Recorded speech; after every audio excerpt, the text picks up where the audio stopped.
Bem, pessoal, voltando aí, né, nós vamos trabalhar com as alterações da memória, tá? Na memória, podemos entender todas as lembranças existentes na consciência, né? Então, lembrando que as funções da memória são de quê? Armazenar, recuperar, reter e evocar, tá? Então, nós temos na nossa memória as etapas que são de fixação, conservação e evocação, tá? A gente fixa as informações, quando essas informações elas são fixadas, armazenadas, elas ficam conservadas na nossa mente, na nossa memória, tá? E a qualquer momento elas podem ser evocadas.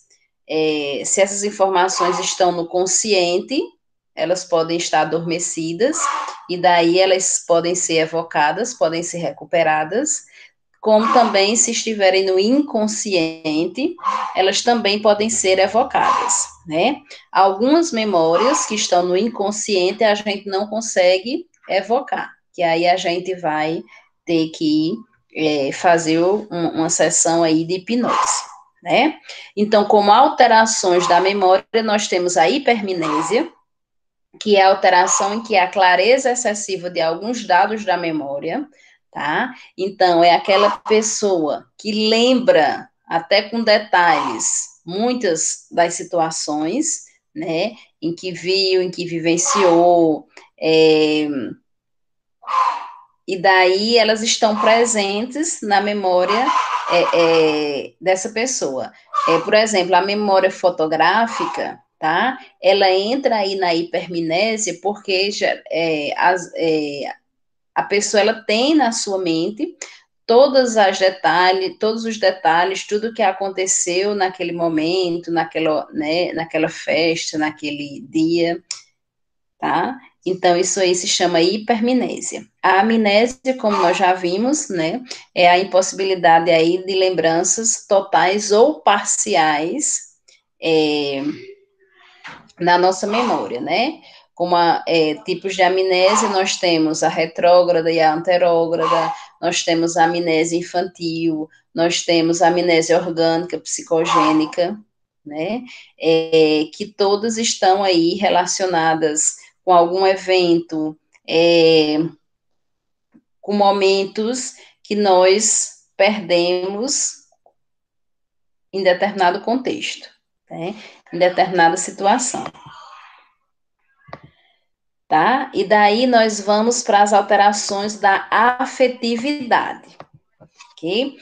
As alterações da afetividade, né, elas são mais encontradas nos transtornos de humor, tá? As pessoas com depressão, elas também vão apresentar essas alterações afetivas, né? Elas apresentam também essa instabilidade emocional, tá? Então, é mais visto essas alterações afetivas no paciente com depressão, como também no paciente bipolar, ok? Então, a afetividade constitui-se na capacidade de experimentar sentimentos e emoções. Como tipos de alterações afetivas aí, nós temos a labilidade afetiva, que é onde o paciente, ele oscila, né, com relação a alegre, a triste. Nós temos a tristeza patológica, a alegria patológica, as fobias e o pânico. Eu trouxe os conceitos deles aqui, tá? Então, a labilidade afetiva é onde ocorre a mudança desses estados, né? A gente pode encontrar labilidade afetiva, como também pode encontrar instabilidade emocional, certo? Elas têm a mesma nomenclatura, labilidade afetiva e instabilidade emocional. Quando o paciente, ele oscila, tá? Ele tá alegre, ele tá triste, ele tá amando, ele tá com ódio, tá?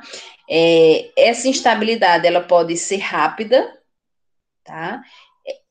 Uma mudança rápida, como também uma mudança por mais tempo, que demande mais tempo, tá? Então, o paciente, ele chega, então, ele chegou no ambiente, então ele lhe abraça, diz que gosta de você, tá? De repente, ele pede uma coisa para você e você não dá, então ele já não gosta mais de você, certo? É, ele chegou alegre demais, só que ele lembrou de algo e daí ele já ficou triste, certo? E nós da enfermagem temos que observar o comportamento desse paciente com relação a esse emocional. Outra coisa que nós devemos ter cuidados, daí eu já oriento a vocês quando forem para os estágios, não prometam nada ao paciente, tá certo? Porque se você promete, diz que vai levar amanhã, amanhã eu trago, e esqueceu, então esse paciente que estava amando você, que quando você chegou, lhe abraçou, lhe beijou e disse que você estava muito linda, muito lindo, tá? Quando você disser que não trouxe o que prometeu, então esse amor todo pode virar ódio, certo? Então, de preferência que a gente não prometa nada, e também, se a gente tiver a intenção de fazer alguma doação, né, que faça para todos. Não faça para uns e outros não, tá? Porque também isso pode despertar a raiva dos que não receberam. E quando né, querem, quando eles veem que alguém está ganhando algo, então todos querem, tá? Pessoal, isso assim é tão mexe tanto com eles que às vezes até uma medicação que a gente dá a um paciente fora do horário, que é de medicação, às vezes eles querem também, eles sentem a necessidade de ter também. É no sentido da atenção realmente, né? Do carinho, da proteção, do que olhou para ele, não olhou para mim, né? Uma certa vez o paciente chegou lá no CAPS queixando-se de cefaleia, né? Então, eu disse para ele que depois que ele tomasse a medicação, porque até eu pensei a questão de que ele não se alimentou à noite, né? Então, quando ele tomar um café reforçado, né, essa dor vai acabar, né? Então, eu pensei nisso. Então, depois do lanche, ou depois do café da manhã, que você tomar a medicação controlada, eu lhe dou essa medicação para dor na cabeça. E daí, isso ocorreu, né, tudo, e ele passou realmente a manhã queixando-se com essa dor. Então, daí eu dei, né, a medicação para que ele, né, para que acabasse com a dor. E daí outro paciente viu que né, o seu João estava tomando a medicação no horário fora do normal, né? Aí perguntou, por que ele está tomando medicação? Eu também quero, né? Aí eu perguntei para ele, e o que é que você está sentindo que você quer medicação? Aí ele olhou para o outro paciente e disse assim, o que é que você está sentindo? Aí o paciente, seu João, disse, dor de cabeça. Aí ele, estou sentindo dor de cabeça também, né? Então, assim, foi o fato, pessoal, de querer a atenção, né, o que eu dei para o outro, né? Então, eu fiz, né, uma água com um adoçante lá, um placebo, pois tome. Assim que ele tomou, melhorou numa boa, né? Então, essa instabilidade emocional, muitas vezes ela pode ocorrer devido a eu dar mais atenção a um paciente e a outro não, tá? Eu dar algo a um paciente e a outro não, e daí eles vão criando, né, essa mudança do emocional, tá certo? Do seu estado emocional. E daí é um cuidado que nós devemos ter para que a gente não estimule isso, né? Porque a própria doença, ela já traz essa instabilidade. Então, para que a gente não provoque que ela aconteça ainda mais, tá? Então, pode ser labilidade ou instabilidade emocional. E daí nós temos a tristeza patológica e a alegria patológica. Veja, tristeza todos nós temos, alegria todos nós temos, mas a questão de ser patológico é a questão realmente do transtorno mental, né? Porque são os excessos, são os extremos. Então, a tristeza patológica, a pessoa se sente profundamente abatida, baixa estima, geralmente é acompanhados de tendência para o isolamento, choro fácil, inibição psicomotora, sendo características da depressão. Tá? Então, a tristeza patológica é aquela onde o paciente ele não apresenta nenhum estímulo de comunicação, de alegria, tá? Então, ele está totalmente com a estima baixa, ele está totalmente choroso, ele não tem nenhum estímulo para a questão da higiene, para a questão da alimentação, para a questão da ingesta hídrica, para se comunicar com outras pessoas, tá? Então, realmente é o extremo da tristeza, que você pode até pensar na seguinte imagem, né? O paciente lá isolado, sem se alimentar, realmente querendo morrer, tá? É uma tristeza patológica. Ao contrário, né, da alegria patológica, que também é outro extremo, tá? Onde o paciente, muitas vezes, ele fica bizarro, ele se veste de forma colorida, ele age de forma sempre engraçada demais, né? Sempre querendo ser o mais engraçado, tá? Até como eu já falei para vocês, o paciente ele sorri no velório do pai, tá? Mas ele não tem essa noção de tristeza, porque ele está totalmente alegre, tá? Então o paciente se mostra eufórico, agitado, com elevada autoestima, verborreico, né, que é quando ele fala demais, grande desinibição, sendo característico de episódios de mania, né? Episódio de mania da bipolaridade. Ok? Aqui, pessoal, o paciente com alegria patológica, ele também vai apresentar fuga de ideias, tá? Ele vai apresentar desagregação do pensamento, por quê? Porque os pensamentos, né, a aceleração do pensamento está ocorrendo, tá? E daí ele vai falar demais porque ele está pensando demais, e junta uma história na outra e a gente acaba não entendendo nenhuma história. Tá? Então, a alegria patológica e a tristeza patológica são aí os extremos, ok? Nós precisamos, né, ter um cuidado quando o paciente ele entra na alegria patológica, porque muitas vezes, principalmente se for um paciente bipolar, né, a família ela vai interpretar que esse paciente se curou, que esse paciente melhorou, ele está bom e ele não precisa mais ir para o CAPS. Tá? Então, na realidade, ele não está bom, ele não está curado, né? Ele não está em estado de manutenção nem estabilidade, não. Ele apenas saiu da fase depressiva e agora ele está na fase de mania, tá? E daí a gente precisa estar acompanhando esse paciente, por quê? Porque agora ele, além de tomar os antidepressivos, ele vai fazer uso dos estabilizadores do humor para tentar controlar essa alegria patológica, né? Essa desinibição, essa agitação, ok? Muitas vezes, nesses casos, né, da bipolaridade, quando ela muda a fase, nós precisamos fazer busca ativa do paciente, porque ele vai sumir, tá? E a família vai concordar que ele não precise mais para o CAPS, porque ele já está bom, ok?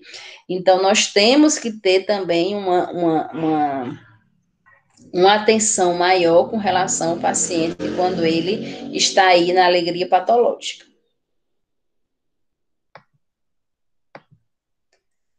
Nós temos aí as fobias, né? Nós iremos, tanto a fobia quanto o pânico, nós iremos ver, né, dentro dos nossos transtornos, mas dentro das fobias, né, nós sabemos que a fobia, nós temos a fobia e a fobia social, né? A fobia é um medo exagerado e desproporcional com relação a determinado objeto, com relação a determinado local, com relação a determinado animal, tá? Então, pessoas que têm fobias com relação barata, aranha, rã, sapo, cobra, e outros, né, gafanhoto, né, pessoas de lugares, elevador, altura, locais com muitas pessoas, que é o que a gente chama de agorafobia, e de determinados objetos, né? Sim, tem pessoas que têm medo de palhaço, né? Tem pessoas que têm medo daquele estouro, já conheci pessoas com medo do estouro de uma bexiga, né, aquelas bolas de festa, né, quando a gente estoura, as pessoas têm medo disso, tá? Então, é realmente desproporcional esse medo, eles têm noção, quem tem fobia por alguma dessas coisas, tem a noção de que essas coisas não trazem mal para elas, só que elas não conseguem esse controle, tá? Elas sabem que o medo é irracional, só que elas não conseguem não ter o medo, tá? Precisa-se ser muito trabalhado, né? Demanda aí um tempo, acompanhamento psicológico, terapêutico, para que essa pessoa comece a trabalhar essas fobias, né? Dentro das abordagens que a gente trabalha as fobias, é o famoso TCC, né? Onde dentro do TCC é feito o que a gente chama de terapia por enfrentamento. O que é essa terapia por enfrentamento? É o paciente enfrentar o seu próprio medo, tá? E muitas vezes o paciente, quando é exposto a esse tipo de terapia, ele vai embora, tá? Ele não volta para a terapia porque ele não consegue psicologicamente ser exposto àquilo que traz medo, né? Muitas vezes essa terapia ela é feita com o acompanhamento do terapeuta, né? A princípio, o terapeuta vai junto, né, enfrentar lá um elevador, tá? Andar no meio de uma multidão, mas muitas vezes o paciente ele não aceita, não quer fazer esse tipo de terapia, tá? E nós temos a terapia, ou a fobia social, né? Que a fobia social é aquela onde a pessoa tem a sensação de que todas as atenções estão voltadas para ela, né? Muitas vezes ela adentra no ambiente e as pessoas nem sequer olharam para ela, mas ela visualiza que todas as pessoas estão olhando, né, estão se comunicando umas com as outras. Essa comunicação é porque estão falando mal, estão comentando sobre o cabelo, sobre a roupa, sobre o sorriso, o olhar, estão falando mal dela, da pessoa, tá certo?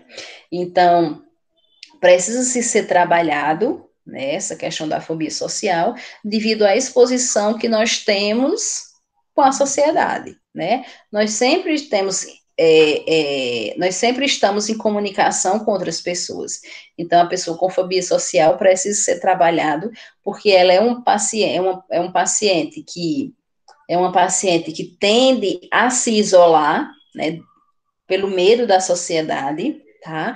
E a ter outras comorbidades, como desenvolver depressão, devido a esse isolamento, a esse medo, tá? Desenvolver esquizofrenia, certo? E devido, né, às alucinações com relação a todos estarem olhando para ela, né? E também pode desenvolver aí agorafobia, tá? Que é o medo de ter medo, ok? E nós temos o pânico, né? Que é um medo, só que esse medo não se tem uma causa, como na fobia. Na fobia existe uma causa, né?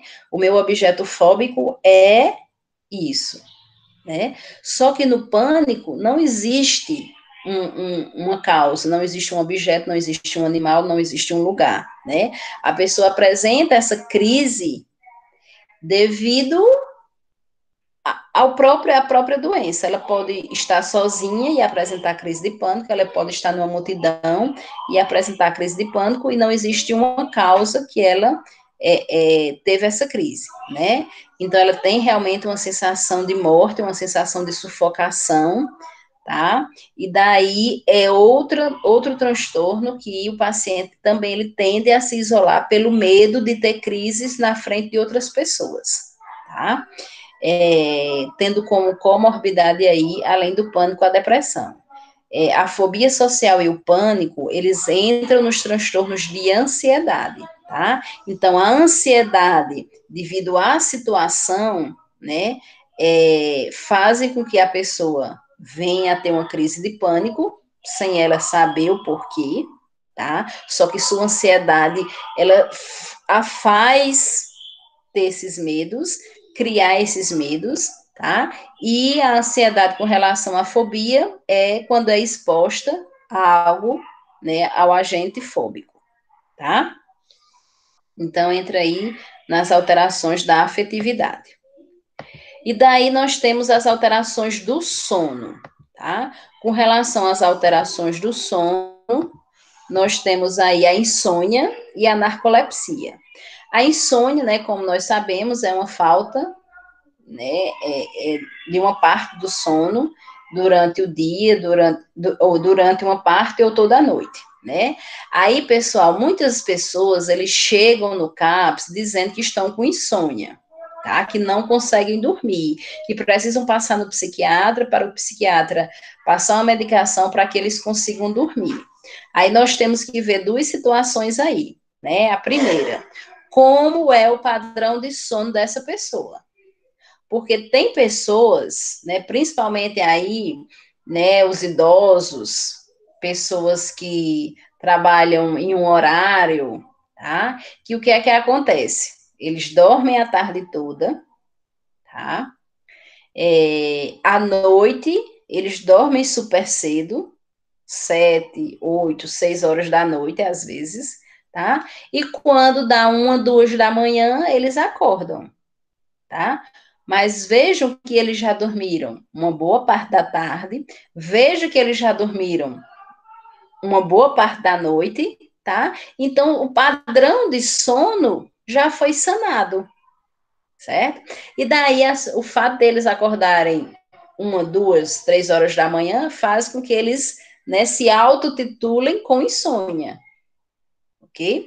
E isso a gente nem precisa encaminhar para o psiquiatra, não. A gente já tenta orientar esse paciente que ele mude o seu padrão de sono, tá? Que ele arranje uma atividade para o período da tarde, onde ele não durma, ou que ele durma apenas 10, 15 minutos e coloque um despertador para acordar, que à noite, né, ele também tente fazer algo para que ele durma mais tarde, certo? E que, né, ele realmente deixe o sono para a noite, né, a partir das 9 horas, a partir das 10 horas, tá certo? Para ver se o paciente cria esse hábito, tá? Caso ele não tenha o hábito de dormir, né, nem cedo da noite, nem à tarde, nem de manhã, né, que até idosos às vezes dão um cochilo até pela manhã, né, e se à noite realmente ele tem essa dificuldade de dormir, né? Aí sim ele apresenta insônia, certo? Se ele tem um padrão de sono aí de 2, 3, 4 horas, aí sim ele tá com insônia, tá? Aí a gente encaminha para o psiquiatra, ok? Outra coisa que nós, como enfermagem, precisamos também ter cuidado com relação à insônia é a dependência da medicação, tá? As pessoas que têm esse mesmo padrão de sono que eu falei, né, que dormem em outros horários, elas tendem a tomar medicação para dormir, porque elas sabem que elas não irão conseguir dormir a noite toda, tá? E daí, pessoal, isso vira um hábito. A questão da dependência. Psicologicamente, eu só vou dormir se eu tomar minha medicação, tá? No dia que eu não tomo a minha medicação, eu psicologicamente eu já não consigo dormir e daí realmente eu não durmo. Então, existe a questão da dependência, tá? E que nós temos que informar os nossos pacientes, nós temos que tomar o cuidado.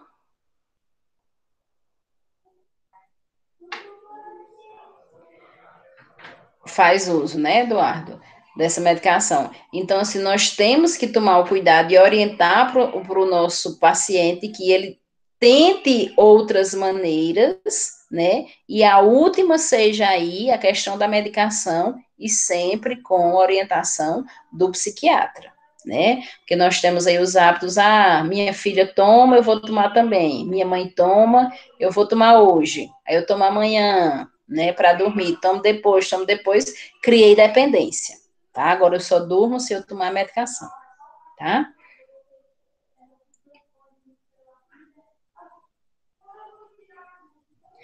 Exatamente. Aí ela tem que ser orientada com relação ao padrão de sono, né? E também ela rever com o psiquiatra se ela pode mudar o horário dessa medicação, certo? Para que realmente ela não consiga estar dormindo tarde, cedo da noite, e deixe o sono,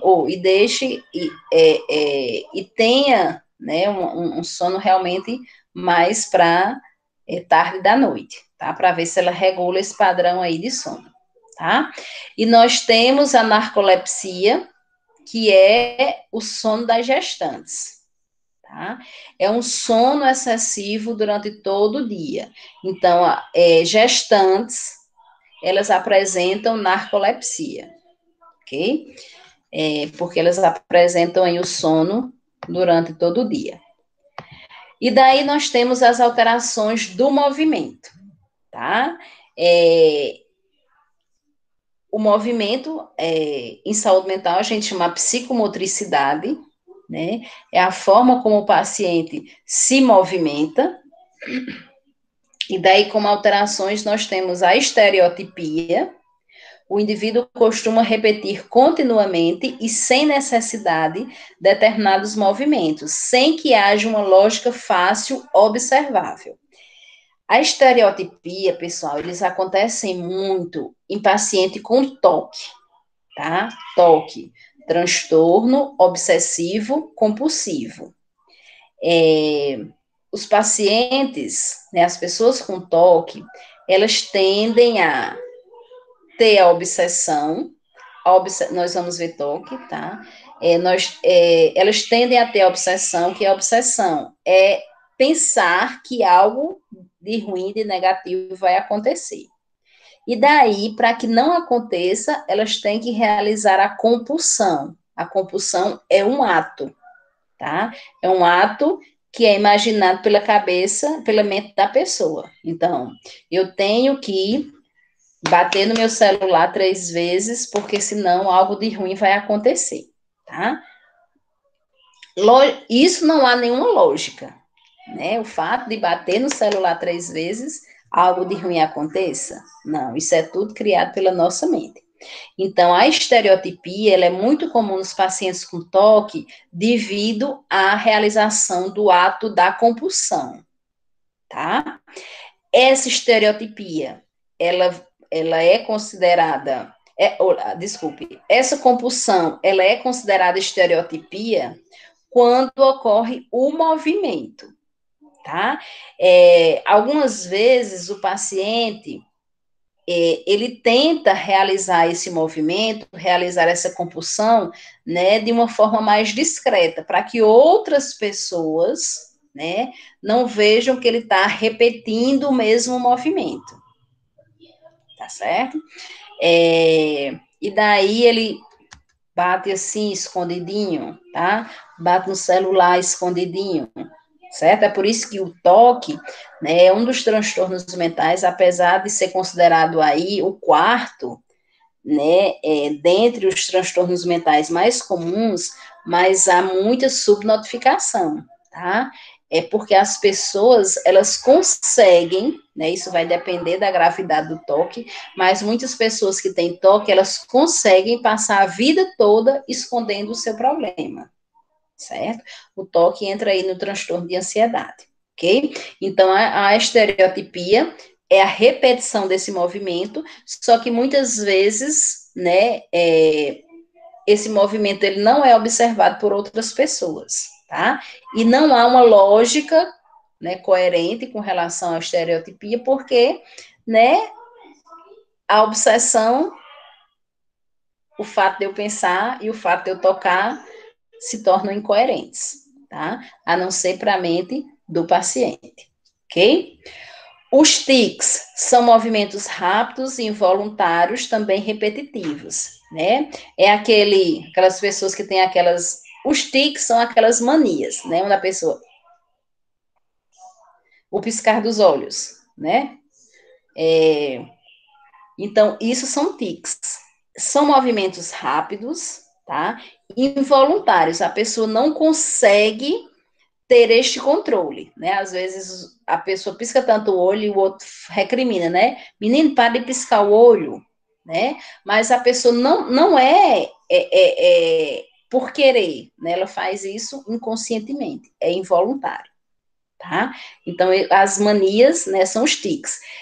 Aí nós temos que observar em pacientes esquizofrênicos que apresentam alguns tics, se realmente, aliás, que apresentam alguns tics, não, que apresentam alguns movimentos rápidos, né, e involuntários, se realmente isso é tique, tá?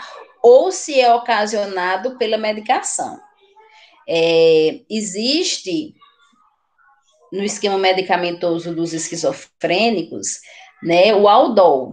O Aldol, ele causa impregnação, tá? Essa impregnação o paciente ele mexe com a psicomotricidade, tá? Então o paciente ele fica meio robótico e ele começa a fazer esses movimentos rápidos e involuntários, que seria, né, ficar balançando a perna, né, ficar balançando o braço, os tremores, tá? Então nós vamos observar que nesse paciente, né, esses movimentos rápidos e involuntários não são tics, não são manias, né?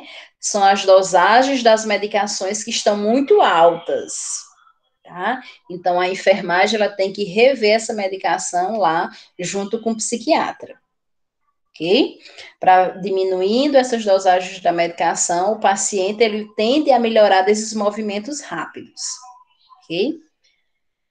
E daí nós temos, para encerrar, a catalepsia, né, que é uma atitude de imobilidade. A catalepsia, pessoal, é característica dos pacientes com esquizofrenia catatônica. Como eu falei para vocês, né, eles ficam lá imóveis, eles ficam parados, né, por um período, né, bem longo, por dias, por horas, eles estão lá parados. Então, a gente chama isso de catalepsia, né, é uma atitude de imobilidade, tal como se fosse uma estátua mantida pela pessoa, inclusive com posturas aparentemente incômodas, tá? Para nós que estamos vendo, possa ser que, né, que ele pare, que ele fique lá estátua, de modo incômodo, né, cansativo, uma posição cansativa. Mas para o paciente que está lá em catalepsia, em estado de catalepsia, não é incômodo para ele, não. Tá certo? Tranquilo, meus amores, por hoje?